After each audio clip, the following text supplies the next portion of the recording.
Welcome to the Specific Chiropractic show number 12. I'm your host, Dr. Mike Merck, and on today's show, we're going to be talking about running. Oh, that's better.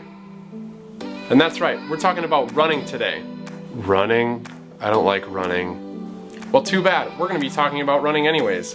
This weekend, we did the Red Tutu Trot 5K, hosted by the club Cardiac on Campus at UW-Madison. All proceeds from the 5K went to educating students about CPR and how to use AEDs. Over 500 people and a couple of dogs participated in the 5K this weekend. But something that people were asking me is if I had any tips for proper running. Yeah, just use your legs. No, they mean tips as in how to run safely and effectively.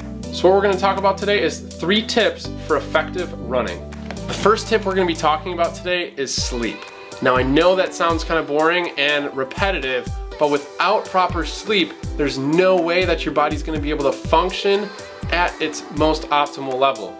Doesn't everyone know they should sleep? The body does a lot of healing and repairing when it sleeps.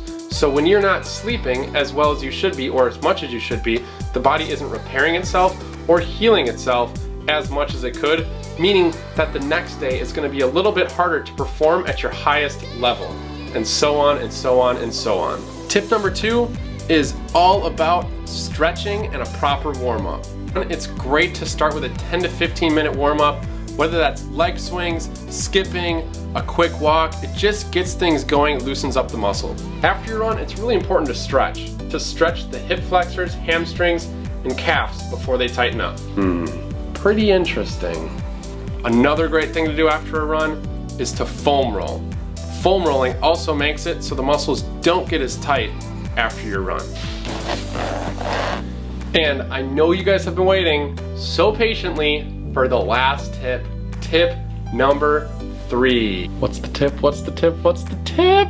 Tip number 3 is by far the most important tip when running. And that tip, although it may seem obvious, is often overlooked. It's listen to your body. There are many runners who keep running even though their body is telling them to stop. What can happen is that can cause serious injury. Believe me, if your body's telling you to stop, slow down, or take a rest, acknowledge that. And once you feel comfortable again, start running. So what I want to hear from you is what's your favorite routine that allows you to get your best run possible, and also what's the favorite race you've ever ran? Wraps up this show. Thanks for watching. Like and subscribe. Till next time.